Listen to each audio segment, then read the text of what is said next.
I'm Devin. I'm Dan. And we haven't talked to you in so long, but now we're back and we're going to do a catch-up episode. Totally. Yeah, I Yeah. was I wanted to explain because of course, like after our last recording, um my computer crashed out. I had technical difficulties. I had to take some time to rebuild a new computer. Finally did. Mm-hmm. And then the hard drive, which has all of everything important, that crashed. And I haven't had a chance to replace it yet. And then also your schedule, you started working like 6 days a week, which isn't very conducive to us recording. So, Yeah, and then I had real bad depression that I had to get on medication for. well, exactly. And then like I went away, I came back, I Yeah. got sick, and then so it's just been a whole confluence of events. Even though we had planned on recording stuff and everything like that, but it just never happened Just because of never life. happened. Yeah. And now, your computer is better, my brain is better, and we're both in the same city. I'd say my computer's like half better. It's getting better. It's getting there. Well, yeah, when I say my brain is better, I mean better than before. I don't mean like I have a Lamborghini brain. hmm But yeah, like Devin was saying, a catch-up episode. I was kind of looking forward to it because I was writing down a list of like, what can I talk about? Because there's many things. And I don't have a list. I'm just gonna try to remember. Excellent. Should we just do like a back and forth, like ping pong? You say one thing, I'll say one thing. Well, I figured one of the things we could start with was Mission Impossible: Dead Reckoning, because that was the last thing we were going to record about before everything went bad. I loved that movie. That movie was so fun. It was really good. Yeah, we saw it on the Monday after release, and we were like, "Yeah, record about it," and then everything went wrong. Oh yeah, we saw it together. I Yeah. forgot that part. No, it was great. I really enjoyed it. I enjoyed all the train stuff a lot. Mm. I enjoyed that because they did so many practical effects, it was shot in daylight instead of at nighttime to Except for the hide scenes that were at CG. night. Yeah. No, but you know what I mean? Like, even the Yeah. night scenes weren't pitch black, so you could see what was going on. Yeah, like I'm thinking particularly the fight scene in Venice, Yeah. in the alleyway, which like that was a narrow alleyway to be fighting in, and yet credit to Macquarie and like the stunt people that it was like you could still follow the fight in this Yeah, super yeah. narrow alley, despite them cutting back and forth between Tom Cruise and Psycho Mantis and everything like that. So it was good. Yeah, no, I really enjoyed it. Yeah, one thing I wanted to bring up as well though is um, the budget for it, right? Because they were doing two back to back. Mm. And so I don't know if that inflated this one a little bit or not, but it was $290 million reported. Yee. And so, yeah, it only made about 567 million at the box office worldwide and considered a failure. It's really too bad because, like, um, I hate to compare it to Indiana Jones, but I saw them pretty close together. And Indiana Jones and the old man pension, I don't know what it was called. What was Dial it? of Destiny. The Dial of Destiny. They had to film so much of it in the dark to use CG to make it look like Harrison Ford could do stuff. Yeah. And yeah, I love it when movies you can see what's happening. So it, I'm disappointed it didn't do better because I would like to see more movies like that. Yeah, and again, I don't know if that was because of the back-to-back nature of it or this or that that it kind of increased that budget on there. But like you said, it had uh, I well, people would know. I haven't seen Fast X, of course, or but like the car chase sequence in it was just amazing. Like they were smashing up all sorts of cars and driving through the Yeah, it was streets, and super fun. yeah, it was very fun, great scene, and little twists on it here and there, and like you said, it was in the daytime. Obviously, there's probably CG elements in there, but it was still like they were driving a car, right? Yeah, yeah, yeah. And Yeah. it's kind of an odd bar to be like they did stuff for real, but It's that's where the true state of though. movies. Yeah, that's the state of movies, unfortunately, where you're like, they did a real thing. And it was impressive. Yeah, exactly. Yeah. And so I really enjoyed it. I thought the some of the story elements were a little, they are what they are. It's a coat hanger for action scenes. But it was also funny, like I Yeah. was saying, because they did the two back to back, and then at one point Ving Rhames is like, I gotta go. And then he just vanishes from the movie. That made me laugh. And spoilers for a movie that came out in whatever May or June, that it was like I was very much expecting Rebecca Ferguson's character. She's in the beginning, they fake her death, cool, and then I would assume they would bring her back for the second movie for the big team up fight against the AI and whoever else is going to be the bad guy in the next movie, or the same bad guy because he got away. Right. So I wasn't expecting her supposedly maybe dying. We're not sure. Who in knows? It doesn't matter because you watch it for Tom Cruise running around and punching people. Sure. But yeah, like I said, I really enjoyed that one. The music, it was done by Lauren Balfe, who did the D&D movie Oh, score, cool. and then the stunt coordinator, like I was saying, Wade Eastwood was that. And I think, like I was saying with you, one thing that was interesting is that Christopher McQuarrie and Tom Cruise, they produced this one, or like, yeah, like they produced it alone versus in the past, like there's been more involvement. Like this one is kind of like him and Cruise's, we're finishing up this series the way we want, kind That's of a thing. cool. That's cool. Yeah. But yeah, it was kind of weird because made a lot of money, but because of modern movie economics, it's like it was pretty much a failure. Yep. But yeah, I don't know Okay. anything else you wanted to say about that. I liked it. Go rent it, watch it, stream Stream it, it. Yeah. buy it on Blu-ray, find it in the Pirate Bay. I don't know. But yeah, I also really enjoyed it. Highly recommend. Mission Yeah. Impossible. Thumbs up. Yeah. What do you want to go next or should I Oh, go you go next? for it. That was I brought that one to the table first. Okay, this is out of any order whatsoever. It's just whatever pops into my head first. I Sure. saw Haunting in Venice Right. to continue my hatred of Kenneth Branagh. So, in theaters, this movie is fine. It's the best of the Poirots that he's done, but it's not good. It's just the best of those three, like of the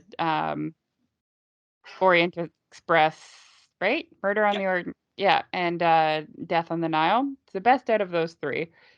But the cinematographer was like drunk or something because it's so it's so weirdly shot and not in like an artistic interesting way, but in a way of like some I don't even know how to describe it. Like the framing would be like this. This let me show you cuz YouTube. If you're listening to this, just use your imagination. But it would be framed like this when two people were talking. It's like, what are you doing? Like the head's in the in the bottom corner, and then there's Yeah. all this empty space. So you're like, oh, something's gonna happen in that empty space, but nothing ever happens in that empty space. Well, or was it like at least interesting, like a Renaissance painting or something? No, it was like as interesting as my background is, which is a white curtain. Yeah. And everything was a Dutch angle, so it was all like and every time Kenneth Branagh talks, the camera is like an inch away from his face, like looking up his nose. I don't know what Mm, he was thinking. I I I thought the projector fell over in the yeah. theater. Someone forgot to prop up one of the legs. It just, Yeah, that's what I thought had happened. yeah. The person I saw it with did not notice any of that, and it did not bother him at all. So, this might be just a me thing. I did try to watch it on Disney Plus, and it looked better than it did in the theater. But in the theater, it looked terrible. It looked absolutely terrible. Bummer. I hated it. Yeah. Yeah, no, and again, I was curious. I know I asked you, I think, like the conceit was you said that they can't leave an area because there's a storm. But Yeah. then how long does this, how, like, what's the timeline of the movie then? Oh, one night. Oh, okay. That's even dumber. It's dumb. It's very dumb. And then I don't want to spoil it for you if you're gonna watch it. Are you gonna watch it? I'll probably get around to it at one point, but I don't really care. Okay. Spoilers for a shit movie. Um so they what's that rule? The guy's gun rule where if you like see a gun on a table, somebody has to get shot with it. Chekhov. Yeah. They kind of did that where the daughter of the lady whose house it was killed herself because her mom was giving her honey from bees that drank from poisonous flowers that made her hallucinate, and then so that the mom could control her, and she gave her too much honey and she ended up killing herself. So years later they bring Michelle Yeoh over for a seance, and Poirot gets invited, and Tina Fey's there too, and Michelle Yeoh gets killed, which I'm like, Mm. she's the only reason I'm watching this movie, and she dies in like the first 20 minutes.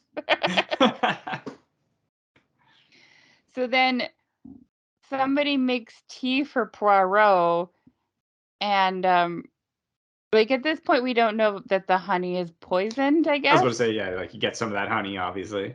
He gets some of that honey and he hallucinates for the majority of the movie. So you could justify the incredibly shitty cinematography by being like, "Oh, it's because he's on honey mushrooms or whatever." Mm. But I don't know. It's just it was so stupid. But as soon as they mentioned honey twice, I'm like, "Well, that's what killed the girl, and he's obviously tripping balls off the honey." Um, yeah, I don't know. It was I can't even remember who killed Michelle Yeoh, to be honest. I think it was the lady that killed her daughter because That she would was make sense. yeah, something like that. I don't know. Yeah. It doesn't matter. It was stupid. And Fair I enough. don't recommend it. Yeah. And I should stop paying money to go see these movies because I don't want Kenneth Branagh to make them anymore. Yeah, I didn't look up numbers, but if I recall, it was relatively successful. Like, I it hope didn't. it flopped.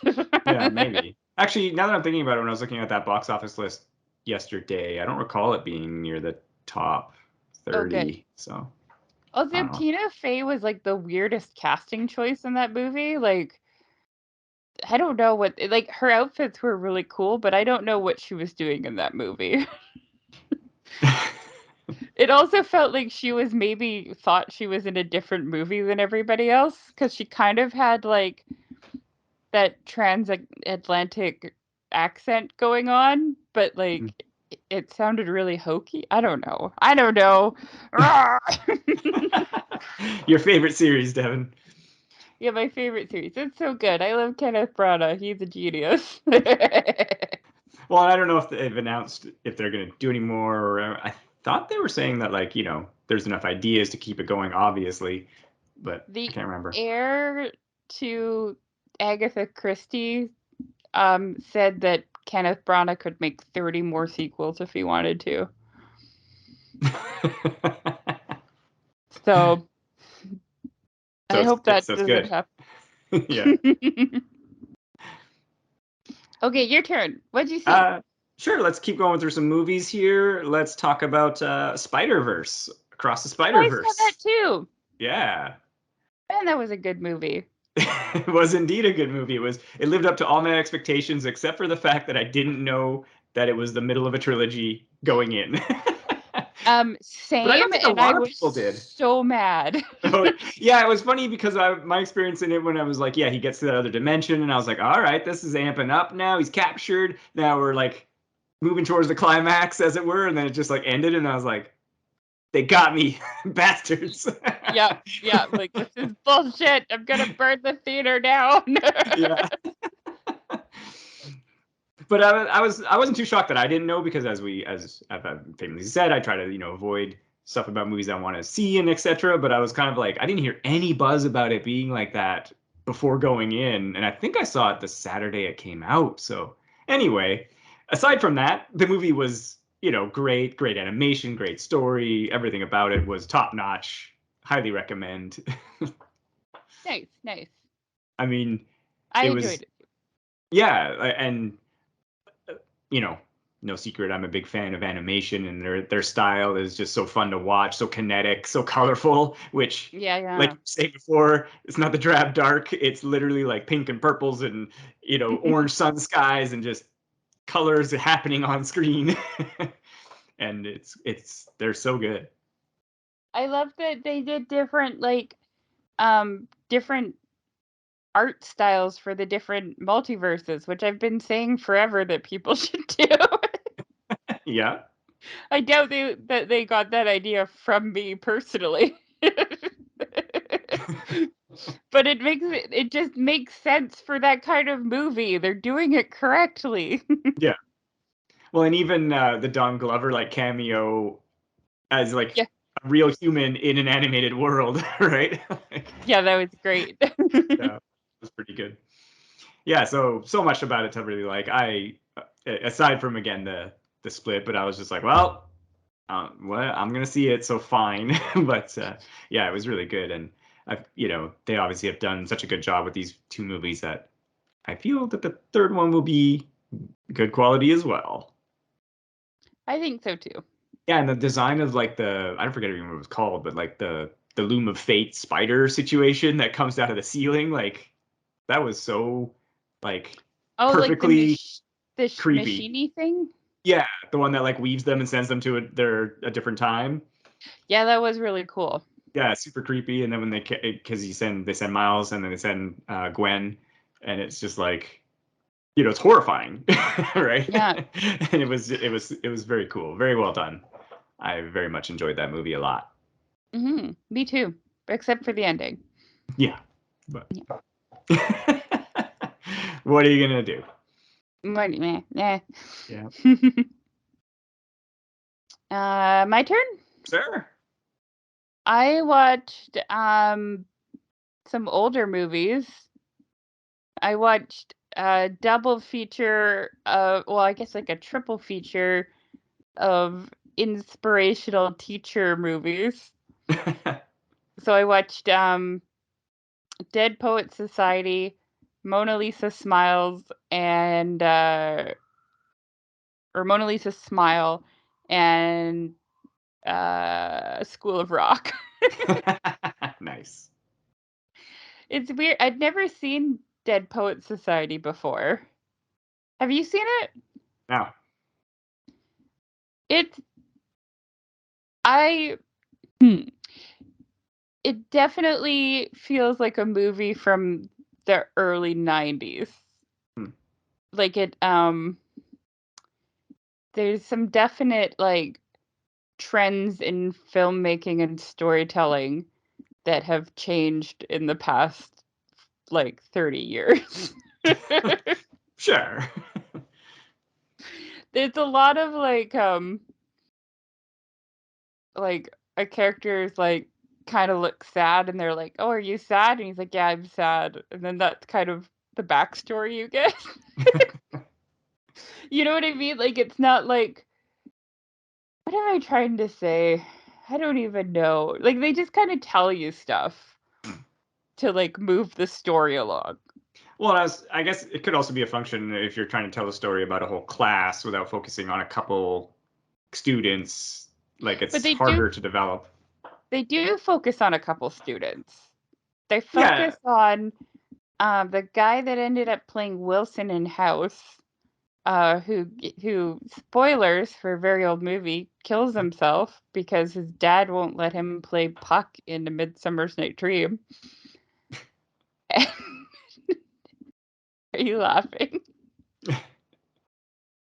Also, they focus on Ethan Hawke, who's like a baby in this, mhm. and um, an actor that ended up on The Good Wife and the Hot Wet American Summer Netflix series, First Day of Camp and 20 Years Later. So they focus on those three characters whose names I cannot remember. Fair enough. But it's just kind of like, I don't know. It's just a different way of like it feels very shallow and flat. That's what I'm trying to say compared Mhm. to like a dramatic movie that would be made now. Even like Mona Lisa Smile? I think it was Like just Smile. Smile, yeah. So that came out in like 2004, 2005-ish, I think. And even that just felt like incredibly flat compared to like a movie that would come out now. And it like the thing that bothers me the most is that Kirsten Dunst and Julia Roberts have like a very adversarial relationship through the whole movie. And then at the end, Kirsten Dunst is like crying when Julia Roberts leaves and she's like riding her bike beside the car and like trying to reach out to her because they've like got this special bond, but we never get a scene where that happens. Yeah. We get that with like Julia Roberts and Julia Stiles. And like Maggie Gyllenhaal's in it, and she just likes Julia Roberts the whole time. But we never get that scene between Kirsten Dunst and Julia Roberts. They barely interact outside of a classroom. Like they never interact really one on one. Mm. But yeah, at the end, she's all like, "I miss you. You had the biggest impact on me." Blah. Right? And it's like, what happened? When did that happen? Yeah. Why don't we get to see that? That it, seems important. it was on the cutting room floor. Yeah, it's just like why? And then I just think that School of Rock is the better of the two, like of those three movies. School of Rock has more heart and more character development. And I think a lot of like film people would disagree with me because I know a lot of people really like Dead Poets Society, Mm. but it felt so like flat and undeveloped and things just happen in it because people say that it happened. But in School of Rock, I really do feel like Jack Black and all of the students have like a connection and they work through stuff and he gives them one-on-one time and I don't know. Yeah. I mean, School of Rock's amazing. So, Oh, yeah, and it's got great songs too. yeah. But yeah, so I'm like, yeah, yeah, that's it. Your turn. I don't recommend Dead Poets or Mona Lisa, but I do recommend School of Rock. Nice. Yeah. Well, as you say, I participated in half of the meme, and I saw Oppenheimer. Oh my God, I saw Barbie I know you did. twice. Nice. Yeah, like I've told a lot of people, and I think even I told you, Oppenheimer was amazing. I very much enjoyed it right from the start, and it's so well put together and great dialogue and cinematography and everything about it, blah blah blah blah. But I could never recommend it to anybody. That's fair.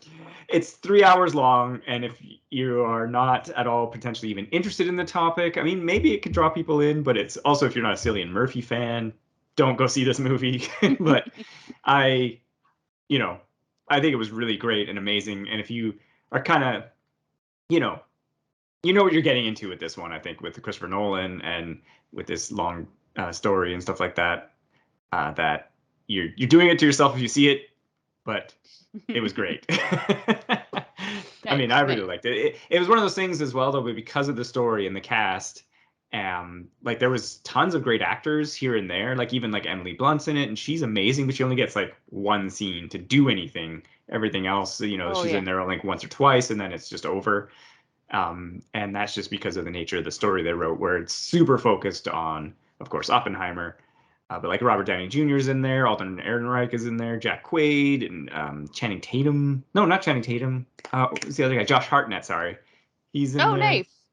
Yeah, there's There's a just like, Channing Tatum seems like a weird choice for yeah, that movie. no, but He's yeah, just like doing curls in the background. somebody's got to do it. Yeah. No, but yeah, there's tons of like talent and actor, but like they might not even. I think like Jack Quaid's in like two scenes, and he plays like bongos in one of them, and then he says nothing the entire movie. Nice, So, nice. but it's just because of the story and the nature of it. But yeah, it's very well made, well put together, of course. But yeah, but I didn't go see Barbie, which I know you did, like you said. I did twice. Do you want me to tell you about Barbie? Absolutely. Barbie's a great movie. I enjoyed it so much. I was laughing through the whole thing. Mm. Um, without spoiling anything, there's a part kind of in the middle of the movie where they cut to like a children's commercial for Depression Barbie, and I was like just getting out of my like depression funk at that part, so I found that absolutely hilarious because I'm like, oh yeah, that's been my life. um, I thought Margot Robbie was great. Ryan Gosling is fantastic in it. Mhm. I could not recommend it more unless you're like Ben Shapiro, I guess. I don't know. I guess you would like it. But yeah, it was a great movie, and I enjoyed it even more the second time. Nice. Yeah. Yeah, and I mean, it seems to have had pretty good success across like, as you said, aside from a small niche, like more general audiences and stuff like that. But like, were you more? Did you enjoy it more? Like, were you a fan of Barbies? Like, did Oh that my help God. or no? Yeah, So I loved Barbies so much as a kid. yeah, It I Barbies portrayed in the movie were like Barbies that I had as a kid. yeah, yeah, The plate, like the so for example, her dream house that she lives in has no walls because Barbie playhouses have no walls because you have to be able to put the dolls in. yeah. So they like translated that to the movie, which is hilarious. Also, like Barbie dream houses have no stairs. So Right. like Barbie floats down from the top, like from her second story like bedroom to her car when she goes to leave. Oh, really? Because that's how you play with Barbies, right? I Sure. don't know.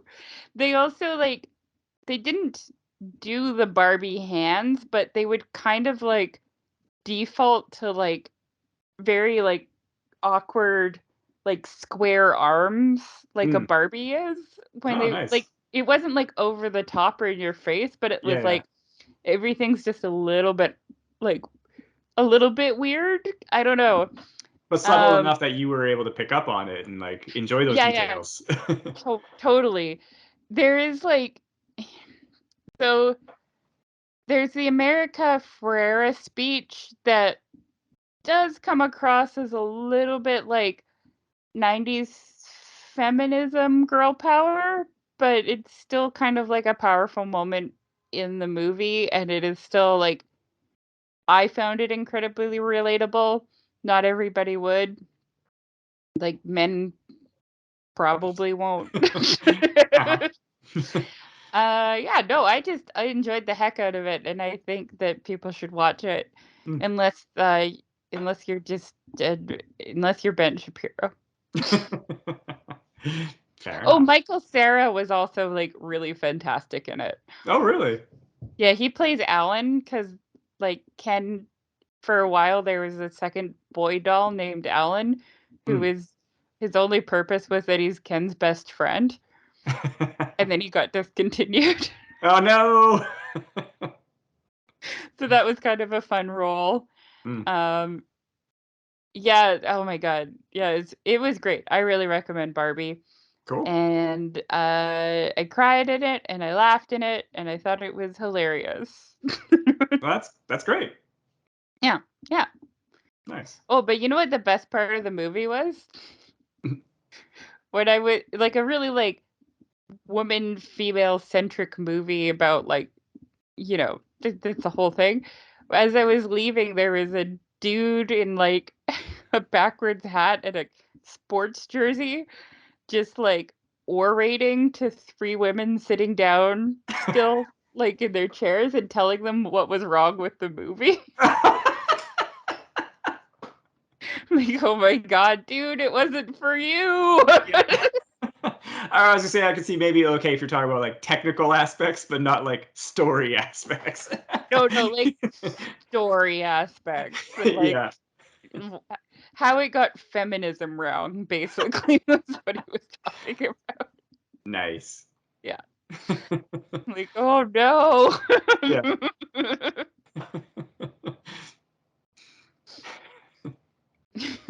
Yeah, but I recommend it. Cool. Your go. Your movie. Sure. Well, no, I was gonna say I think for movies, I think that was pretty much it. I mean, aside from like watch. Oh no, or yeah, Guardians 3. Or do we need an episode about it? Never mind. Yeah, no, we did an episode about that. Yeah, Um, yeah, that's right. Yeah. yeah. Okay, I'll switch it up to a TV show. Okay, good, because I'm also out of movies after Sure. Barbie. Yeah. So Harley Quinn the animated show, they did their season 4, 5. I can't Who remember. knows? Yeah. It was really good. A lot of fun. That quality of that show has been keeping up, even though the story is like continually expanding. This season was at the end of the last season. Um, Poison Ivy agreed to run the Legion of Doom, and Harley Quinn joined the Bat family because Batman was Nice. arrested and placed in jail for tax evasion. Nice. So yeah, and so that's about that, and they're trying to keep their relationship, separate from their jobs and etc. And Harley Quinn's going crazy about it because she's a villain at heart, but she's trying to do good and all that kind of good stuff. Anyway, it was some fun adventure stuff and good animation still, good voice acting work and everything. And at the end of this season, they set up that they're going to continue on with the Gotham Sirens in the next season. Oh, that's awesome. Yeah, but with the addition of Oracle slash Batgirl is Oh, also going to be nice. part of it. Yeah, because and yeah, at the end they like kind of do it on the nose because or Batgirl's like, well, what about the Birds of Prey? And they're like, no, that's stupid. We're going to be the Gotham Sirens. Yeah, Nice, nice. yeah. But anyway, I enjoyed it. I think it was like it's 8 or 10 episodes, and I don't know if it would. I would assume maybe it's on Crave up here, but I know it's on HBO Max or Max or whatever the heck it's called, or if it's still even in business at this point down there in the States and stuff like that. But yeah, lots of fun. I really enjoyed it still and would recommend. Nice. Yeah. What about yourself? I watched a show on Disney Plus called Fleischman is in Trouble, Mm, starring Jesse Eisenberg. What's his name? yeah, Jesse Eisenberg. Jesse Eisenberg. Yeah. Yeah. And Claire Danes. And it was it was a movie about no, it was a TV show about divorce. And it was hard to watch in some parts, but really enjoyable. Mm, I don't know what else to say about it. Uh, yeah, it was. I don't want to spoil sure. anything, No, it but was heavy basically, drama. it was comedy drama, Oh, okay. but it was mostly from Jesse Eisenberg's perspective Mm, because he and Claire Danes were married and they get a divorce. And one day in the middle of the night while he's asleep, she drops off their kids at his house and leaves town to go to like a retreat. And then he just can't reach her for like 3 weeks. mm. So that's kind of the inciting incident. And it, he makes her seem like an asshole. And then you get an episode from her perspective. And then he seems like an asshole. Yeah. Uh, so yeah, I would recommend it. It was really well acted, really well written, and Mhm. very enjoyable, and not very long. I think it's only 8 episodes. Nice. Yeah, I was gonna ask how many episodes that was. Cool. It's like one of those shows that there couldn't be a second season. Oh, so like the story, like yeah, starts wraps up by the end, right? Doesn't totally wrap up, but it would diminish what the first season did if they made a second season. No, I say that reminded me because that sounds correct. Because that reminded me of the Mandalorian season 3. Oh no. Because yeah, I guess like I watched Mando season 3. I enjoyed a lot about it, but there was a lot I didn't enjoy about it. The main thing being is that I had known, because I'd heard, like, I didn't watch the Book of Boba Fett, but I had heard that they were like, oh, they're bringing Grogu back into Mandalorian. And I was like, no, that was the whole point of season 1 and 2. And it ended narratively, satisfactorily. Both characters learned stuff, and there was big decisions and emotional moments. And then it's all undone by let's bring him back for season 3, and then we don't know what to do. So Yeah. that was kind of disappointing. And but I did like a lot of stuff with oh my gosh, why am I blanking on her name? All the other Mandalorians they introduce. Okay. What's her name? Oh my gosh. Oh my god, I'm blanking on it. That's I so have no annoying. idea. I know you don't know. I don't But touch that Star Wars bullshit anymore. but no, they intro oh my gosh, why can't I think of her name? It's Sister Bo-Katan anyway. Bo-Katan Kryze. But I'm trying to think of the actress. Ah, my gosh. She was in Battlestar Galactica. Mm. Anyway, she was great. She's great as Bo-Katan, and their whole storyline super cool. But it was just like they kept on having to jump back and forth between storylines, and it just didn't kind of mesh at the end, and which was too bad. Because, like I said, for me, Mandalorian ended perfectly at season 2, and if they were going to continue on, then you do further adventures with Mando, Bo-Katan, and that whole thing. Don't bring back Grogu because that He wrapped sells up. the toys, Dan, the toys. Yep, no. The story. But anyway, so that kind of diminished that. And I was watching a video, I think I told you about this, that there was like a 98 or it was like 95. It was very high 90% drop off of people that started Mandalorian never finished the Mandalorian season 3. And it was just like, well, that's kind of disappointing because there's some good stuff behind that show, but yeah, it was like they just didn't know what to do, and it just didn't come together for me anyway. So I don't know. Half Yeah, fair recommend. enough. If you're bored and you feel like some more Mando, throw it on. But otherwise, yeah. Fair enough. Fair enough. Yeah. I've been watching the Kardashians season whatever this is, 4, 5. I honestly don't know. No, Yeah. hasn't that show been on for like a long time? No, that was Keeping Up with the Kardashians, and then they Oh, were like off air for a couple years, and then Disney Plus rebooted it as the Kardashians.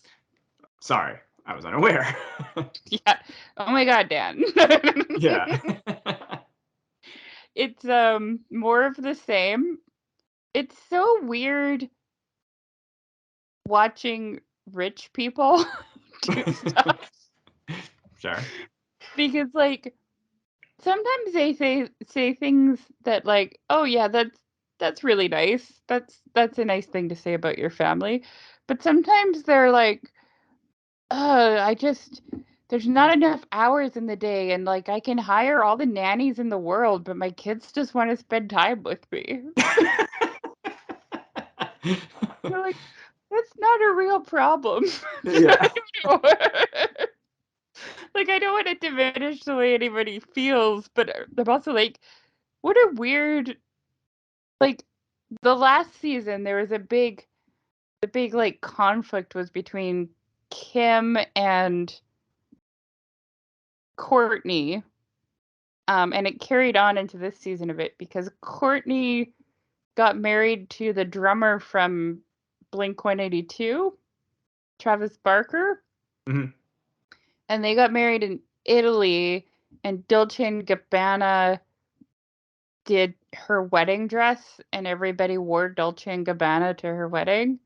But then later, after the wedding, like a few months later, Dolce& and Gabbana contacted Kim to curate their next collection and do a show, and then Courtney was mad at Kim because they both used 90s inspired clothing, and they have these like huge long like arguments about like whether or not Kim was copying Courtney's wedding for this, and it's just it feels like a fever dream. It just feels so surreal. Like, what are you guys even talking about? And Kim's like, I couldn't possibly be copying your wedding. I didn't even use black veils. It's like I'm just like, what's going on? Where am I? I'm scared. But I keep watching it. Yeah, yeah, fair. I think that's how they keep getting you. It's like it's weirdly fascinating. Just like it's just so strange to me. Yeah, I don't know. Fair enough. Yeah. Yeah, so I've been watching The Kardashians. It's a very I don't recommend that show to anybody. It's a very weird thing to watch. It like if there was some more creative like filming going on, then it could almost be like an Alex Garland movie. Nice. Yeah. Just surreal and strange. Yeah. Yeah, what else have you been watching? So sticking a little bit with Star Wars, I watched season 1 of Ahsoka. How is that? I really enjoyed it. There was a lot of cool callbacks, and obviously it wasn't super fan servicey, but there was enough in there. But no, it was cool, and I like Rosario Dawson as Ahsoka. It's kind of Nice. interesting though to see because like the character obviously has changed since when it was first introduced in the Clone Wars way back in the day, to now she is at this point, she's more of like a stoic-esque Jedi character because she's seen wars and survived and all this other kind of stuff. And, Okay, yeah. she's kind of trying to be a little more detached from certain things. But I don't know, there was some cool lightsaber fights and some cool Force stuff. And, Ray Stevenson, RIP, he was amazing. So much more amazing as a Jedi, ex-Jedi, I guess, than I thought. Like when I saw that that he was in there and yeah, unfortunately dead. And his No. spoilers, his character doesn't die at the end of the Oh show. no. So at the end of the season, sorry. So I'm curious if they'll just do like a recast or just like write him out. Either option could work. I think a recast could work. Um, but yeah, like him and his apprentice was really cool. And yeah, they I don't know. I really enjoyed it. I thought there was some really cool Star Wars stuff in there, and the thing was funny because I know I texted you about it is that I didn't know David Tennant was going to be in the show and his name cropped up in the credits and I was like, oh man, what a great casting for, um, uh, man, why can't I come up with names? Oh my god, Tarkin. No, not Tarkin. Oh my god, why can't I come up with people's names today? um, as the main bad guy. I keep on wanting to say Timothy Zahn, but that was the writer of the books. Anyway, um, anyway, as this character, and I was like, okay, maybe he'll show up in episode 4 or whatever kind of thing. Turned out I was wrong. It was a different cast. It's Mad Mikkelsen's brother, which I didn't know that, Oh. as the main general bad guy. And David Tennant was doing the voice of the robot, and I was like, oh, that's fine. But I was really hoping to see David Tennant to bring some gravitas and his style to this character. But what are you gonna do? Yeah, fair But enough. yeah, it was, I don't know, 8 episodes or whatever, and wrapped up season 1, and it didn't end the story. It was I guess successful enough, or they were setting up for a season 2 if they wanted to Hmm. do that, or do something where it's like they could almost be building to some kind of actual like end game type event, almost in a sense, because they've set up a couple things here and there in like Mando and this show, and that are sort of around the same time period. That it's like they could just make a movie of this big crossover event, but it'd be really weird, I think, to non show watching audiences, Yeah, right? fair enough. Fair enough.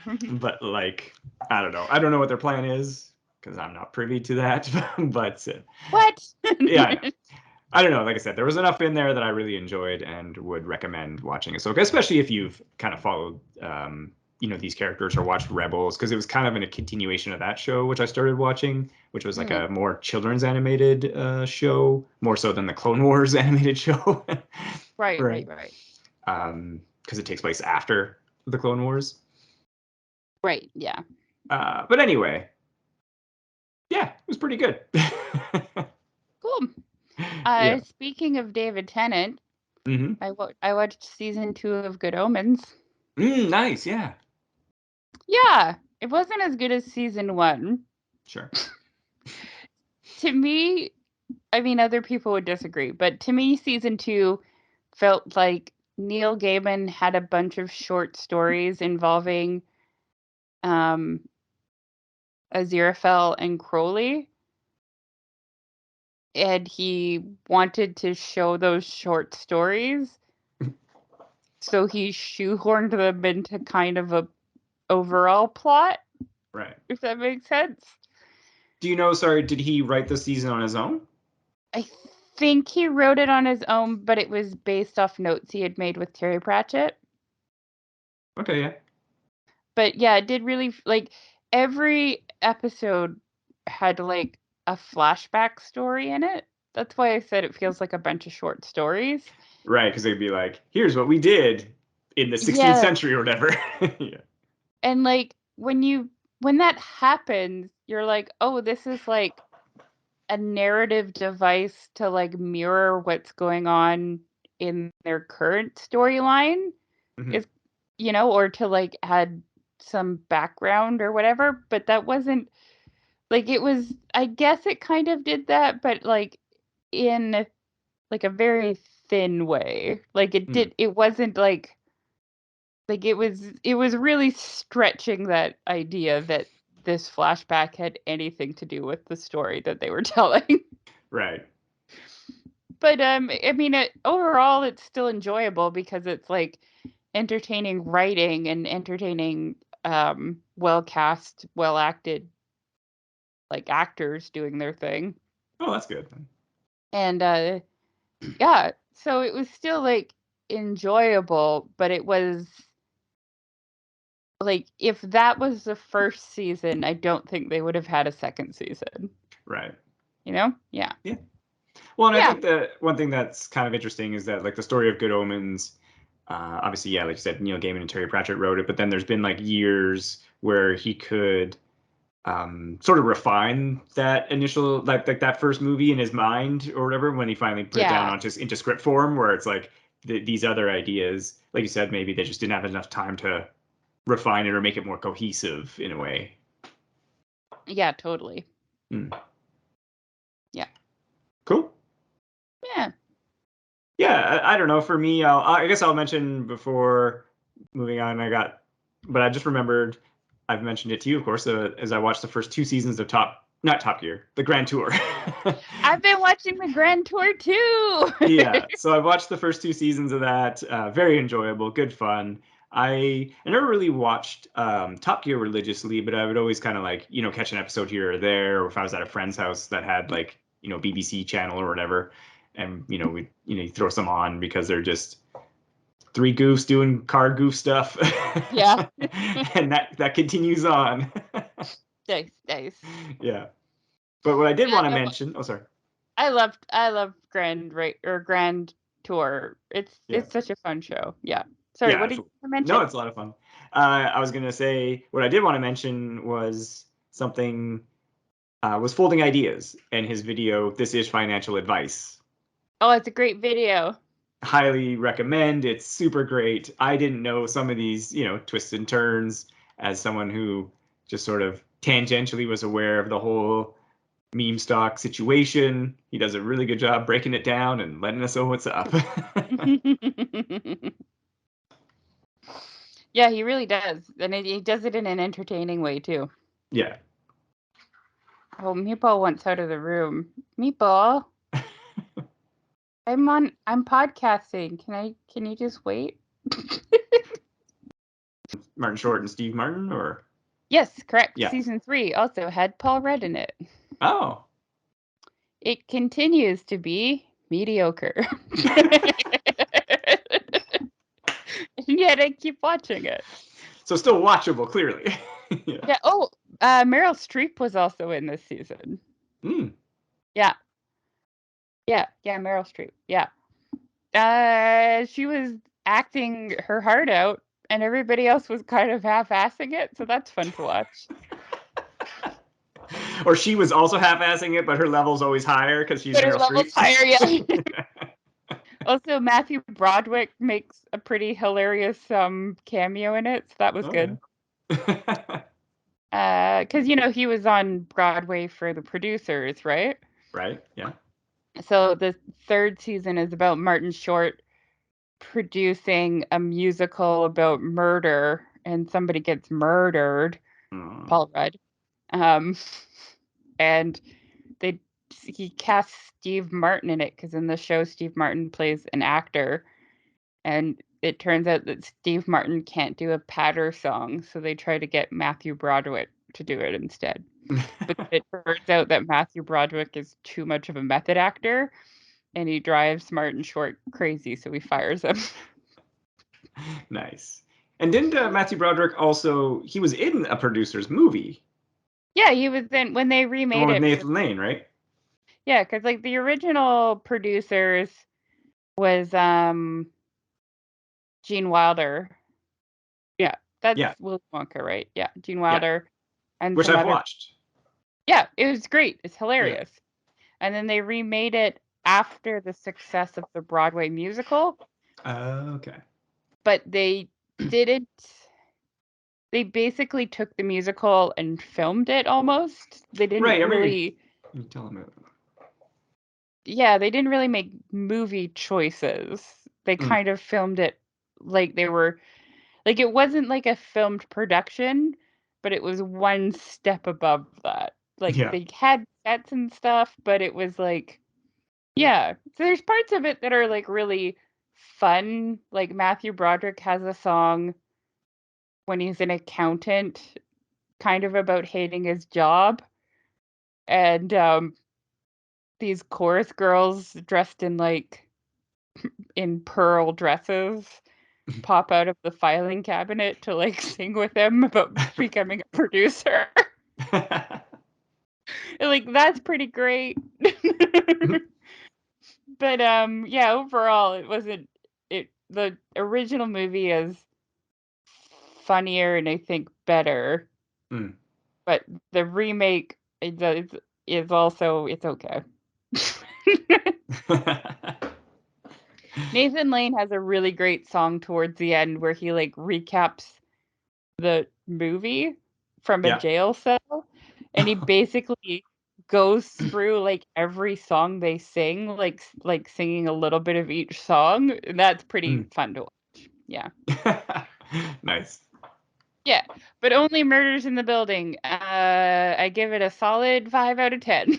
Yeah. Take it or Nice. leave it. But yeah. Yeah, like I said, I guess I'll mention a few comics that I've read. One of them that stuck out big time, of course, like I was telling you, was the Jonathan Hickman Fantastic Four run that he did before he worked on the X-Men comics. Oh yeah. And like I said, it was indeed fantastic. It was. I'm not a big fan of the Fantastic Four. Like I don't mind when they show up in like other stories and stuff like that. Like they have in like Civil War and this and that kind of thing. But I've never read like I'm gonna sit down and read some Fantastic Four. But it was really good, right? Like it was a cut above. The story was intricate and excellent and involved time travel, dimension travel, his kids from the future and from the past, and Doctor Doom and everything. Um, Spider-Man's in there at one point because he joins the Fantastic Four. Yeah, so really good. Highly recommend. Or wait, I Nice. think maybe he did that before he did the Avengers run, and then he did the X-Men run. Yeah, I think maybe that was the order. Anyway, that was super cool. I read one called King of Spies, which was done by Mike Millar, and it's basically like, what if Pierce Brosnan, James Bond, realized he only had 6 months to live, and then wants to do good in the world by killing all the bad people that he and his government has been protecting over the years. So Yeah, it's you just told me him. about that one. Yeah, it's just like a 4 issue thing, and he just goes on a big murder rampage, killing people. You That know, sounds fun. Yeah, politicians, presidents, all sorts of business people that he knows that are essentially being protected yet do terrible things. Uh, what's also interesting is that Mark Millar has a deal with Netflix or like Miller World, so a lot of the stuff that he writes, they get the first like kind of look at if they ever want to make it. So a lot of the stuff that he's done since that deal, it's kind of almost like a pitch. Like this would work as a series, right? Right, yeah. Right, because it's just like, yeah, old aging spy going on a killing spree. We see that a Nice. lot these days, right? So it's like they could do it. And then one other comic I'll mention, and this was a reread for me because I picked up the physical copy finally, was the Teenage Mutant Ninja Turtle Last Ronin comic, which I think I want to say it came out like 3, 4 years ago. But it had Eastman. I think Kevin Eastman was back on that one, and it's super Cool. good. Yeah, I've never really read a lot of the comics. Like I've read a couple here and there, but this one is very enjoyable. It's kind of the future. Spoilers for this that came out a while ago. Only one turtle's left, and he's come back to the city to take down Shredder. Which Uh, turtle? well, you find out about halfway through, but it's Michelangelo is the only one Hmm. left. All right. And you find out why, and you get the backstory and everything like that. It's really good. Like if you haven't read it, highly recommend. Oh, nice, nice. Yeah, I read volume 5 of Lore Olympus. I don't know what that is. That's it started out as a web comic and then the creator ended up getting like a book deal from it Okay. because it was so popular, but it's Hmm. about Persephone working in the underworld as kind of like an intern for Hades and they fall in love. Nice. Yeah, it's pretty great. The art style is kind of like dreamy corporate. I don't know. Like it's like a corporate world, but it has like a really dreamy Mm. feel to it. Like there's not a lot of hard edges and like pictures don't really end. It's just kind of fades out. I don't know. It's Mm. really I really enjoy them. They're fun. Nice. They're complex and they're funny and they're romantic. Cool. Yeah. I read comics too. Yeah. I didn't say you didn't. I know. Yeah. Yeah. And I guess before I get to a bunch of whole like fiction books and I'll mention because I try to read some nonfiction stuff here and there. This one I was a recommend from my friend, and it was The Great Depression by an author named Pierre Berton. And it was about, he's a Canadian author, and so it's Canadian history. And this guy, his bibliography is massive. Like he's written about every facet of Canadian history. And this was, yeah, just about the Great Depression from the crash to essentially when World War II starts. And it was fascinating. Like, just so I didn't know a lot of this stuff. And, I'm sure in school we learn, you learn the main points kind of thing, but this really dives in. Like, each chapter is like just a year of the Great Depression. And like I said, it was fascinating some of the things that our government did and didn't do, and all Mm, this stuff. And because there was like this real, like, like at least especially since we've gone through the pandemic, it's like, hey, maybe you should help your citizenry out when no one can get a job because everything is closed because all the stock markets crashed. And they're like, no, we have to like balance the budget and everything. Like they really were oh all my about god. that. Where it's like, yeah, now you're like, what are you even talking about? And then like all the spending they eventually did when the war started, it's like you could have done that and your country would have been in a better spot than it was.